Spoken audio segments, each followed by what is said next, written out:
no angry mom this week? Yo, she was fucking hilarious. Because I called her up. I said, Ma, what are you doing? She goes, I'm in Florida. What the fuck you doing in Florida? She goes, it's called vacation. You should try it once in a while. Now leave me the fuck alone. Click. I went, oh, shit. Bitch wasn't playing this week. No vacations for us, guys. Well, all right. Welcome to another wrestling podcast. This is episode 252. I'm Credo. And I'm a social assassin, Angry Cooter at your disposal, bitches. Cooter, as you can see, it's been a few months. We're finally getting back into the groove.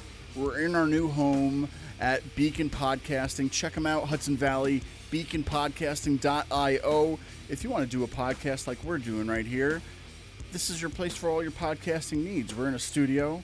We got Sal from Beacon Podcasting running the ship. I think, what more could you ask for? Listen, Sal is my Captain America. You're my new fucking hero, dude. So I love it. We have a new space here. We're finally getting back into the groove of things. We've been away for a little bit, but we're right back where we belong, right? We're getting back in motion or whatever. But joining us, we're also bringing back some guests. Joining us this week, we have a former MLW World Heavyweight Champion and a former MLW National Openweight Champion. Nice. He's the captain of the Bomaye Fight Club. He's Alex Kane, and he's going to be joining us in a little bit. We're talking to him about this weekend's Battle Riot 6, which is happening for the first time in Atlanta, Georgia. So stay tuned for that. Alex Kane will be here from MLW.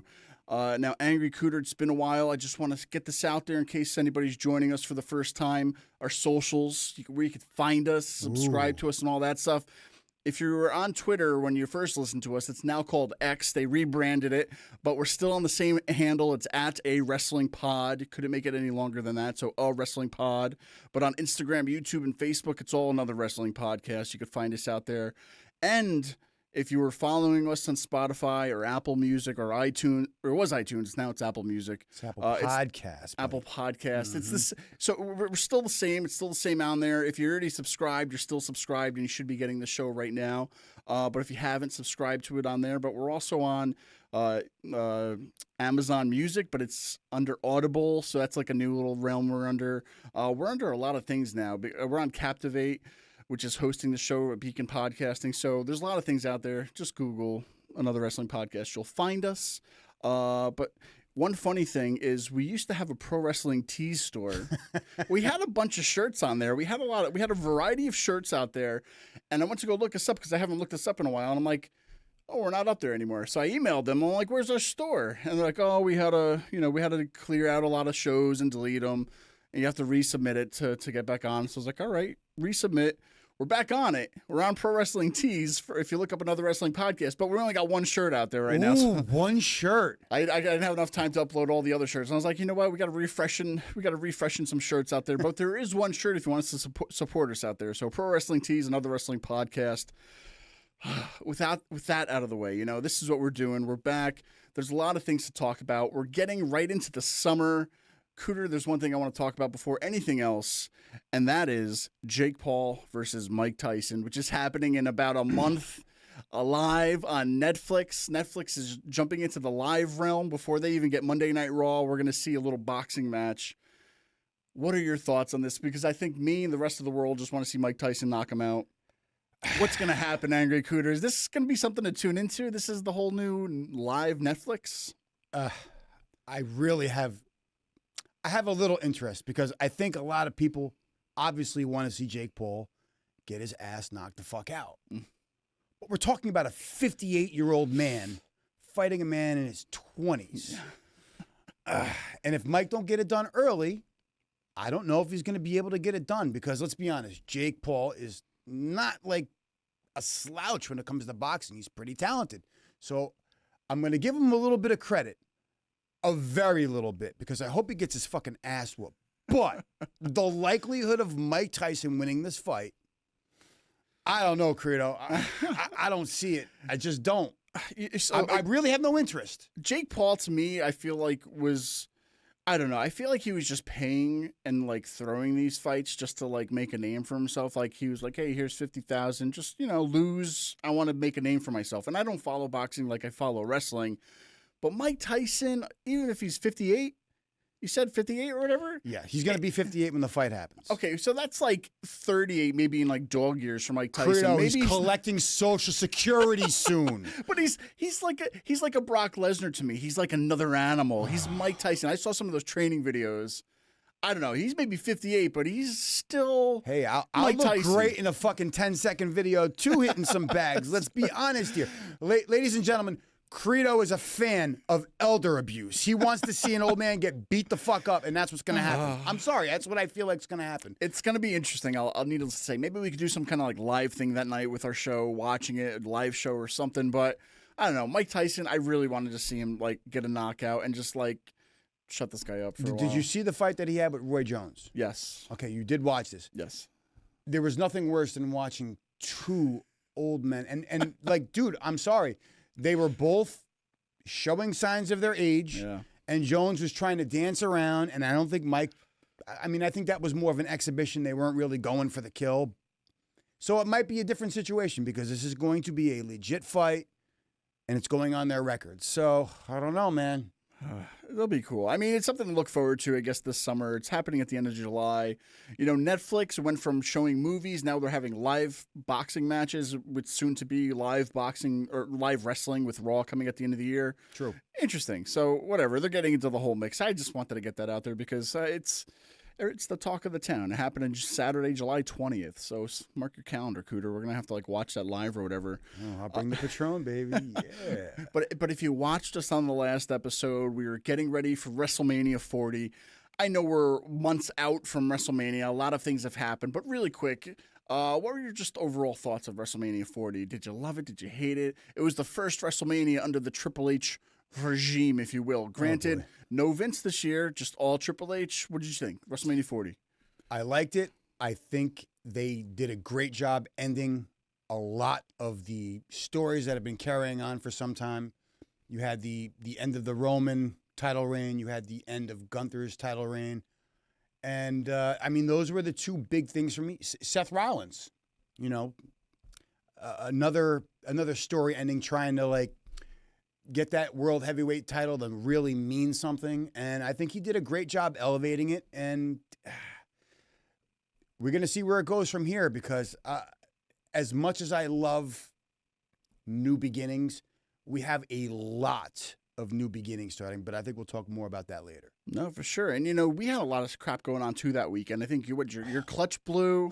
I had the flu, like 2 days before. You were supposed to come over. Yeah. Fuck you. And by the way, I want money for all that food that you didn't eat. Oh, Credo's coming over. I'll be over there. Nope. Oh, I got the flu. You motherfucker. I just spent like $100 on food. Oh, man, I'll get you back. Maybe I won't forget the ice this time. That's a whole other story you have to learn about. But no, it was the worst. I got the flu like 2 days before, and I'm like, it's WrestleMania weekend. It was the worst. And on top of that, we had like an earthquake in New York from all that. And I'm like sitting on my couch, almost passed out. My house is like rumbling. I don't know what's going on. I thought it was a truck. And then I look online that it was an earthquake. And I'm like, anything else going to happen before WrestleMania? What else can we add to the list of things that I just want to get through WrestleMania? It's number 40. Let's do it. But no, it was good. It felt like it flowed. I almost felt like at the end of the first night, it was like, I want more. Yeah. But it was like, it was digestible. It was enough to make me go home and come back for the next day to get another show. And I don't know, the way it was timed out, the way the matches are put, the order, it was just, I don't know, it flowed very nice. Without recapping everything, what was your favorite night? Did you like one or two better? You know, the first night or second night, I think I like the second night because I like Cody winning, but I like the first night to see I liked seeing the tag match. That was the first time The Rock was in a ring in over 10 years or so. So, I mean, I know it was kind of surrounded around them, but I liked it all. I loved it all. The only thing I hated was the Uso match, to where it was like they always talk about, the producers put together this match. It was great. You know, they did such a great job. Who are the producers for this match? It was nonstop super kick party, slap in the thigh. Like, you think if you were going to fight your brother at WrestleMania, you would have been planning this since you were 8. You know, like you knew what you were going to do. Totally. Now you're at Mania going against each other. It was the third time? It was like the Hardys, the Harts, and now the Usos or something like that. But you think that like a brother versus brother would be the ultimate WrestleMania match because they've been practicing their whole life for it. And it was just like...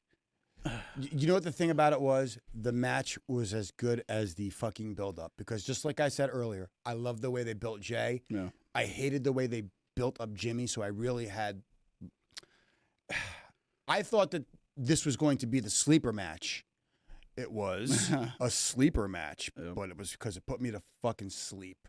And I felt bad, but, you know, it is what it is, dude. Yeah, even if they had to cut time, it was just like they just kept doing super kicks. And I'm like, is this all we have? Like, what happened? I wish we could find out one day, like, what really happened with that or what fell apart or... I don't know. It was just like, how many times are you going to do the same move? Watch, like, we're going to see this fucking match on Dark Side of the Ring in like 10 years. Why, like the whole story behind it. But overall, you know, it's a whole new era, which we can talk about another time. But, you know, overall, we liked it. I know it's been a few months since that because a lot of other things have happened. I mean, Backlash in France happened while we were away. Without even talking about the matches, just the crowd itself. Oh that was an amazing crowd. Yes. Like, that's why you have to go overseas or places where they never do shows because this is what you get. Because you get all that excitement. When you get the opportunity to see something that you rarely get to see live, dude, the people get really pumped for it. But even those Saudi shows, sometimes those crowd reactions are really, really great depending on the card. Yeah. And, dude... I would never think that I'd be like, yo, respect to the French. But, like, you're used to hearing that type of crowd reaction from, like, England or Germany or some shit like that. France? France? I thought it was like a soccer match. You know, like, they're usually big with, like, soccer and stuff, but, like, to see a wrestling show out there, they had all their chants down in French and whatever. It's just funny because it makes the person at home watching it enjoy so much more because... Like, go back to COVID when they had nobody in the audience and it was like I'm watching practice. That crowd is that third man, you know, like having them there shouting and just the energy behind it. Yeah. It makes you want to tune in, even if it's like a nobody versus nobody match. Like, they're invested. I want to see why they're invested. And I don't know, the crowd was crazy. But you know what else I liked about that? Yeah. They did a better job of placing the sponsors in matches. Yes. As opposed to what they did at WrestleMania, which was like... Oh shit! Who thought that fucking putting the Wingstop, you know, during certain matches or the liquor spot in certain the margaritas matches. or liquor during the LWO? Oh my god! I'm like, could you be any? Oh, and nothing like a Prime logo right in the center of the ring for WrestleMania 40. Seriously, I mean, who designed that bottle? It looks like a fucking dick. Well, it's part of the Paul family, I guess. That's what they're going for. Prime, nothing but primes. But no, yeah, I mean, a lot of things have happened in the past few months since we've been gone. King of the Ring also happened recently. We have King Gunther now and Queen Nia Jax. Oh, how pumped are you to see Nia Jax main eventing at SummerSlam? I know how much you love you some Nia Jax.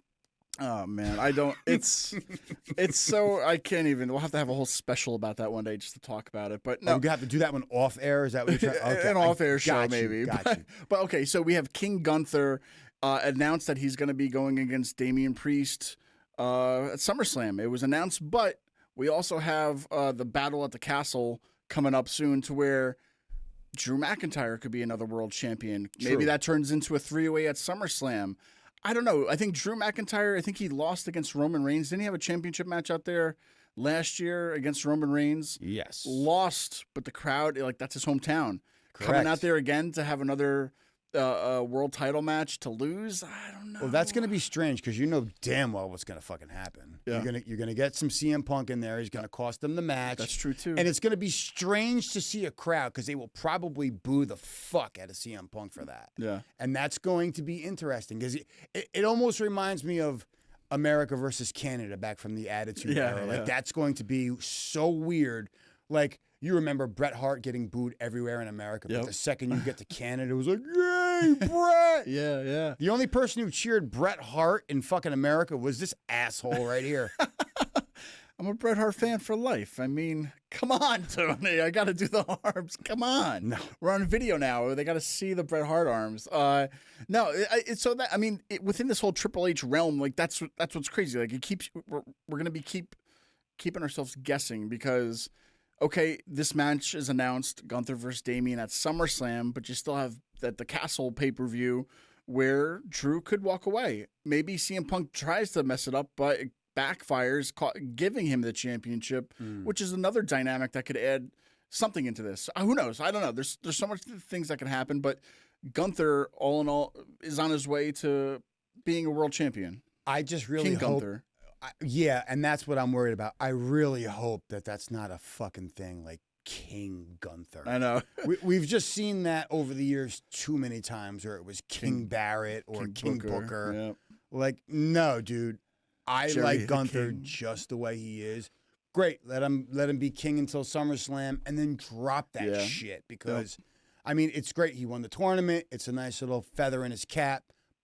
But if you're going to use that with a character that's already solidified, already dominant, and already over, I just don't think he needs it. Yeah. And, tell me about this, though, because this is the World Championship. We needed this championship to come back when Roman had the WWE championships because he was off TV. He'd come back once every 3 months, and there was no other world champion. So now we got the World Championship back. Do you think, and my point is that, okay, Damian Priest won it at WrestleMania. If he lost it, whether it's at the Castle or SummerSlam, do you think that's an okay reign? Like to lose it then? Like he doesn't need to hold it for 2 years or anything. Like a few months, do you think that's a good reign for him to be a main event player? I mean, I'd like to see him defend it a couple of times. I feel like, from my perspective, if he drops it after by that time, that would be his maybe third defense. It's like, I hate that because then you're playing hot potato with the belt. And I just feel like it loses steam. That's just me. I mean, I prefer longer reigns. It doesn't need to be years, but I mean, dude, 6 months, 8 months, but don't give up on him because I really feel like he's over, and I think they should let him hold that, especially until Rhea gets back. Yeah, because I feel like if he loses it around when she comes back, it'll be great for a storyline with Judgment Day.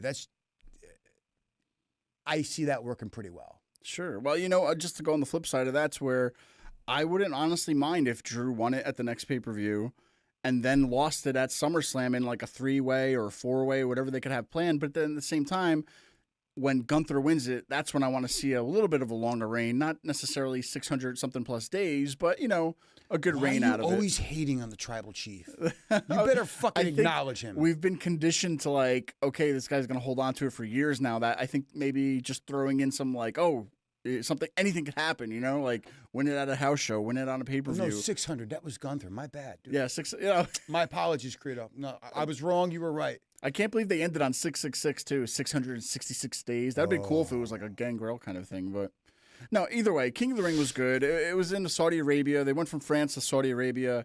We have King Gunther and we have Queen Nia Jax. I'm surprised Valkyrie or whatever her name is still walking. Did you see that one spot from her finisher? She should have broken ribs by now. Wow, that was brutal. And that's like one of the things that people have hated or just given her crap about is like she just looks like she's really stiff. Maybe that didn't hurt at all. But I'm saying from the seat where I was watching, like, I could feel it in my throat. Like, pause, man, pause.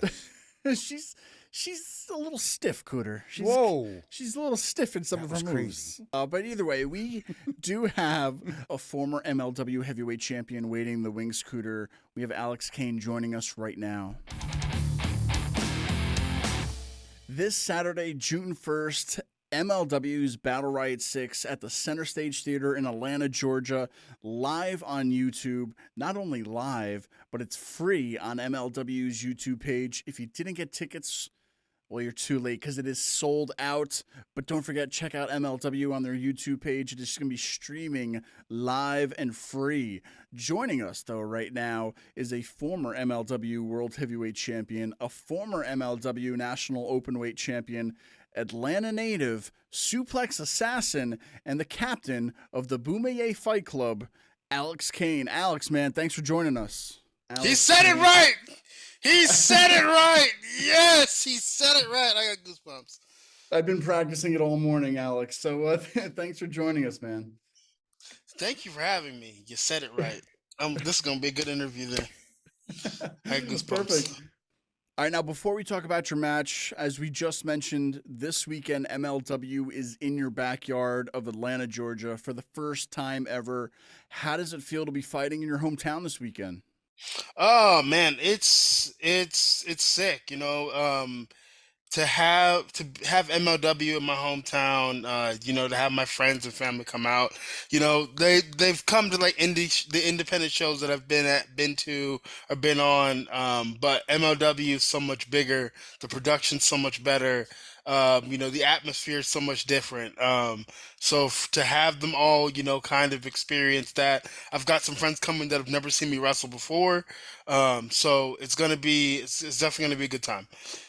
All right, so the saga between you and AJ Francis traces back to February. Francis debuted in MLW, immediately targeting you with a barrage of verbal assaults.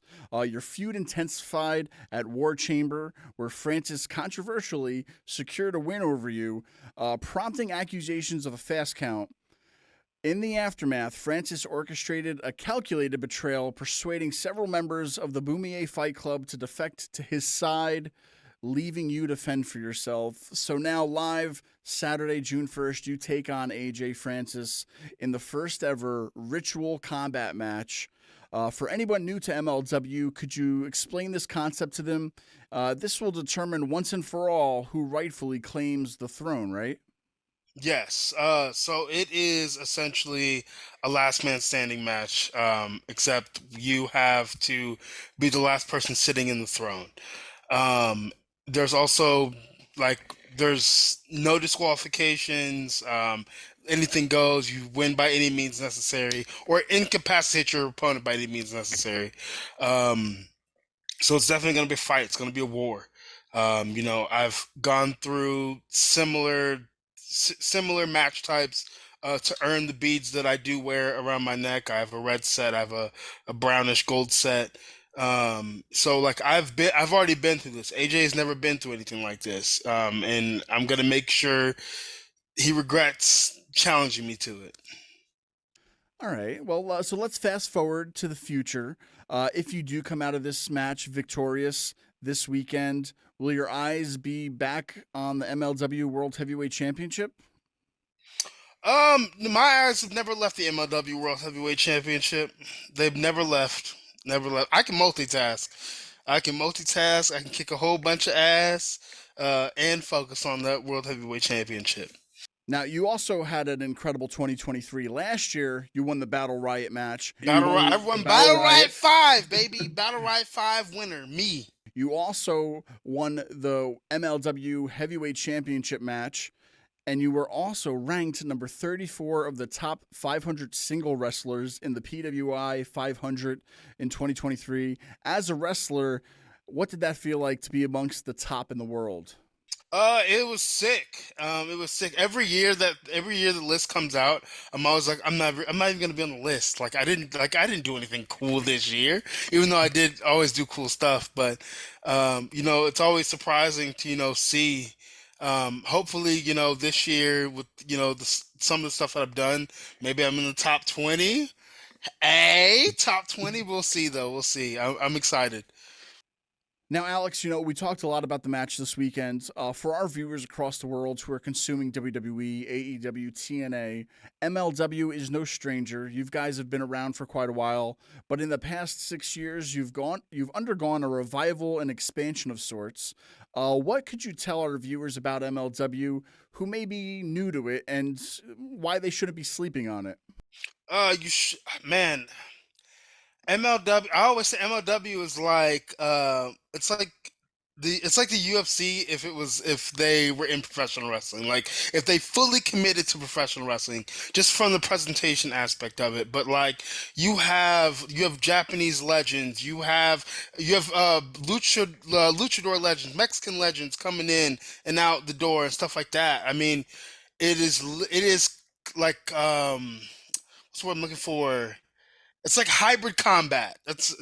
They have another word for it, but I'm gonna call it hybrid combat for now. But you literally have a taste of everything. If you like deathmatch wrestling, you get a little taste of deathmatch wrestling. If you like luchadors, you get a little luchador. If you like shoot wrestling, you get a little shoot wrestling in there.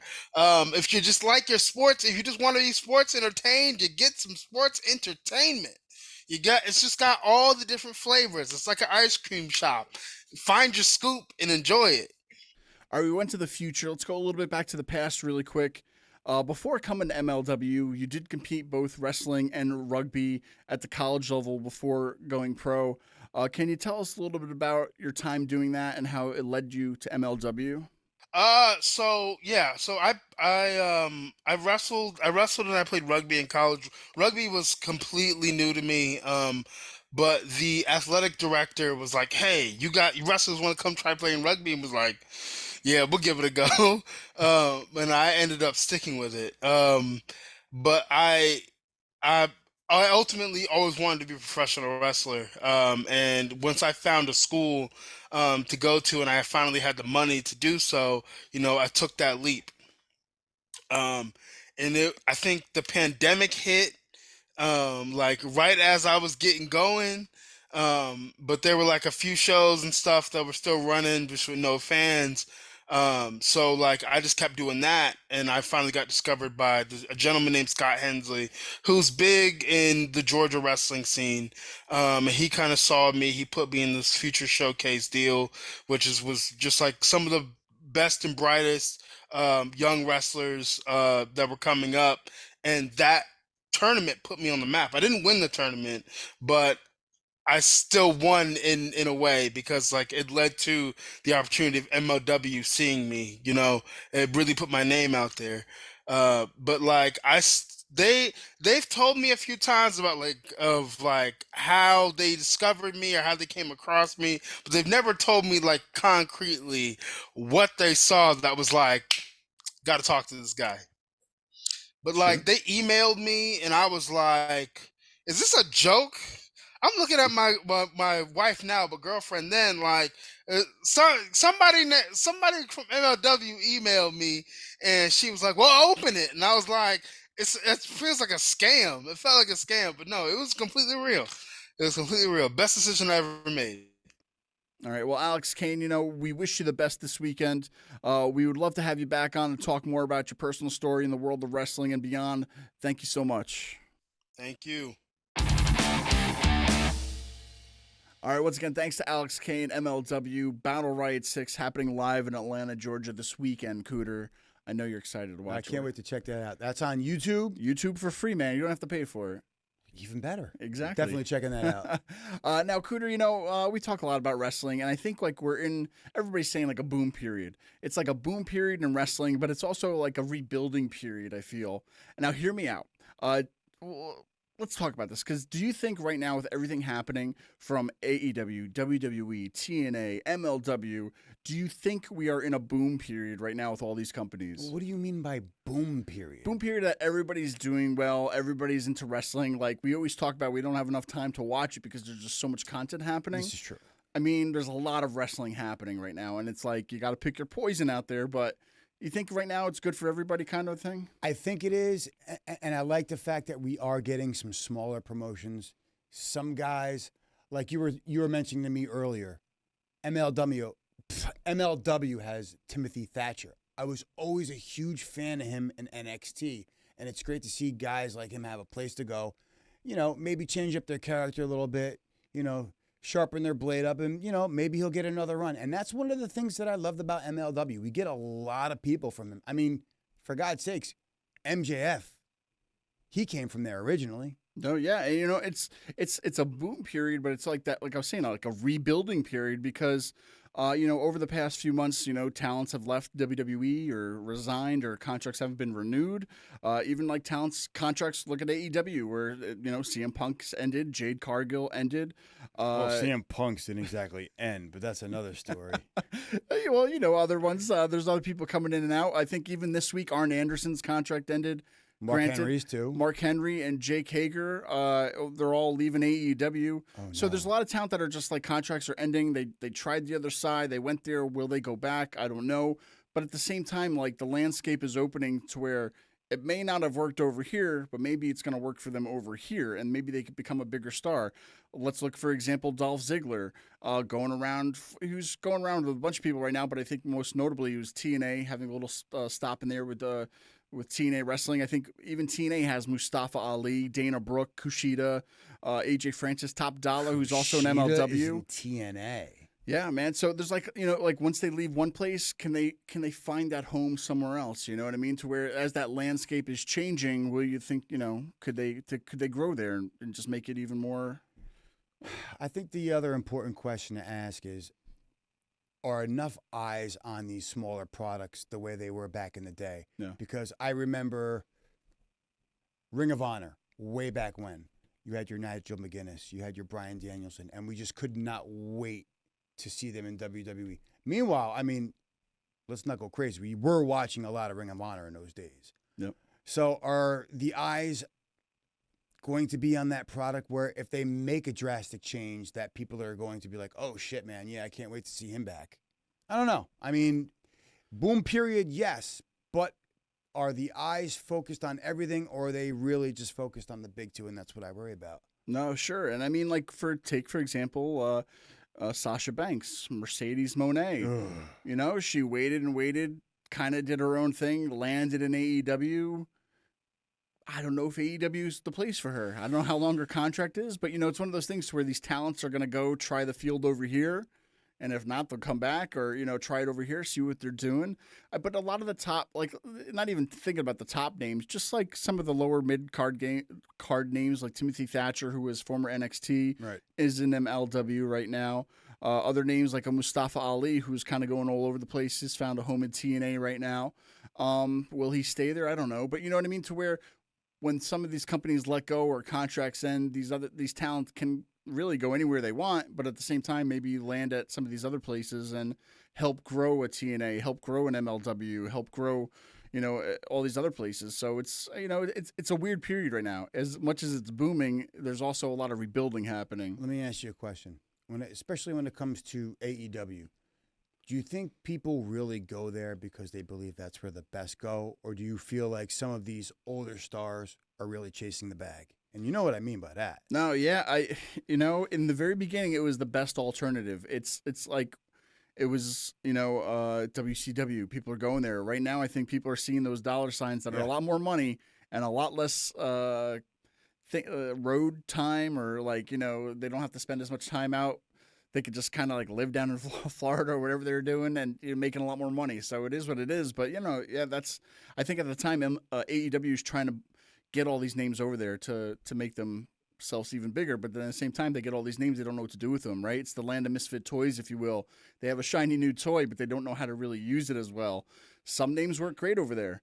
Some get lost in the shuffle, So that's why, like, as this rebuilding is going on, they have to figure out who's really working for them on TV, who's really drawing ratings, and if you're not, kind of like see what they can do somewhere else, I guess. So it's like I said, it's like that rebuilding period. A lot of stuff's happening. Other names. I think those are some of the biggest names I was thinking. Like even like right now, this week NXT, Ethan Page, former AEW. Well, that shocked me. Came from AEW, now he's in NXT and kind of made a name for himself over there. Where I knew him on the Indies before, made a bigger name on AEW. I believe we actually interviewed him once. He was a former guest on AWP, yes. And so, now he's in NXT. I think has a lot more to show over there. We'll see what happens. Even look at Shawn Spears. Made a name for himself in NXT. Went to AEW. Was doing okay. Wasn't going really high or far top to the moon as like the number one star. Doing but okay in chairman, AEW? Are you fucking kidding me? Thank God he left there. They weren't doing shit with him. No, it's one of those things that you get lost in the shuffle. But he came back. He's back in NXT. We'll see what happens with that. So a lot of things are shifting around. A lot of things are moving. But most importantly, too, right now, I think the biggest talk of the news is Jordan Grace. I don't know what I'm saying. I'm trying to say it, but Jordan Grace from TNA. She showed up at the Rumble this year. Yes. And now she just showed up on NXT challenging Roxanne Perez for an NXT Women's Championship. But it's not just her. We're hearing talks of a lot more TNA interaction with NXT. What do you think about that? Because that is the first time that's ever, like, WWE doesn't go outside their home bubble. I don't think that's the first time that they've done that. I feel like they did that once with Mickie James, and I think That's right. She did. Yes, she did a Rumble appearance. That's right. They've done some stuff. And that was still under Vince, too. So, like, it was. Yes. But now with Triple H, it's kind of, I don't know. I'm going to be interested They've traded talent before because I believe they sent Christian over there once. Mm-hmm. And I think that had a lot to do with bringing Ric Flair in for a Hall of Fame for the Horsemen, I believe. Sure. So, I mean, they've done business together. Now, I'm just curious who she signed to. Is she signed to TNA? Is she signed to WWE? Are they doing a working relation? Because I know we read about that a while ago. Yeah, and from the dirt sheets, we don't really know what's going on, but they're saying that she's making at least a 6-figure salary for just 3 appearances with WWE for her appearance from TNA to that. So she's making some money on this too. So I mean, but who else could they use and switch over? So I think, these forbidden doors, but that's kind of an interesting thing because like I said, it's kind of like there's no Vince involved. It's all under Triple H. What could this relationship be? Could that be another little farm system? Yeah, another little farm system. We got our minor league system, and now we got a AAA system. So where these two shows could work together, right? A TNA and NXT, just like exchanging talent, putting people back and forth just to give them more exposure. Does that help put more of the spotlight on them and not like an AEW? Does that take more away from them? I think so. I mean, WWE did that with ECW back in the day. They worked with OVW before it was like an official thing. They used to work a lot with the people down in Memphis. It was at USWA back then. Like they traded talent all the time, and I think that's good for companies, because sometimes you could send somebody down there and like different setting, is great for their careers, and maybe they figure something out that wasn't clicking for them earlier. So yeah, I'm a huge fan of this. I always like that cross promotion stuff. I just hate it when it turns into fucking invasion angles and that kind of bullshit. Just go over there and work, man. We don't need to. Oh my God, it's a WWE guy. Fuck you. Like I don't care. Like so, don't get on me for this whole Japan talk coming up right now. But AEW was working with New Japan for the Forbidden Door pay-per-views. We grew up wrestling fans. We've watched a lot of stuff. I used to buy tapes from Japan, but it wasn't Japan. It was actually Cactus Jack in Japan. That shocks me, but okay. I would buy a lot of Cactus Jack in Japan, like the best of him over there, and I'd watch it. But like as a fan today, we just named a whole handful of American companies. I can't even put myself to fathom of what I would do watching for all these other foreign, Chinese, Japanese, whatever companies to try to even get used to them. So like in AEW, my whole point is AEW working with like a New Japan. Maybe that's really cool for the inside guys who like go to Japan and like work with them to like as the American audience. I don't know who the hell these guys are. I don't really think them. they give a shit because I don't think it hits the way it does with American companies working with American companies, because unless you're like this super fucking mark who knows anybody and everybody and every company, like half the time you turn on the TV and I'm looking at this guy, I don't know who the fuck you are. I know. I don't even care who you are. Like, just show us the good guy, who's the bad guy, like, what's going on. And seriously, there has to be, in order for that to work for me, and this is just me, there needs to be some type of name recognition. Yeah. I need to know who you are. And if I don't know who you are, like, think about when Okada joined AEW. Cody, as Jim Cornette calls him, because of the blonde hair, and he's the next Cody Okada. Boy. Oh, that's pretty good. I love his nicknames. Jim Cornette, great nickname system. But no, go ahead. But I guess my point being is I felt like a lot of the people in that crowd who just really didn't know who the fuck he was. That's how it felt. I mean, I could be wrong. And that's like you're missing a little bit. Like these wrestlers worked over there. They know it. They know the system. They know what kind of a star he was over there. You put him in like a fresh audience for us who don't watch him like that. And it's just like, right. Basically what we're saying is Okada on AEW did not have the same impact as Scott Hall going to fucking WCW. Nope. It just does not work the same. If you're not well known, it really doesn't matter. No, yeah. And I mean, like, again, going back to the original thing about this is that we're in this boom period, but at the same time, as companies realize that this guy or this girl really isn't working for us anymore and their contract ends, or if they just get let go, to where it's going to be shuffling around to see, who can actually fit or make a name for themselves and keep on doing what they're doing, and see what happens. But I think the grass is green for all these companies right now. It's just a matter of using the talent in a right way, using the talent that's going to draw some ratings and see what happens. So there's a lot of mixing up going on right now, and it's, I don't know, it could be a few months or maybe a year or two till it kind of like levels out a little bit, but it's a good time to be a wrestling fan, wouldn't you say? Yeah, Yeah, why not? I think so. Yeah, sure. Yeah. Well, either way, guys, thanks for tuning in. Another wrestling podcast. I'm Credo. What, we're doing intros at the end of the show now? I didn't know how to do an outro, so I figured do the intro, and then we'll just outro it again. All right. We'll see you next week, fuckers. Later. All right.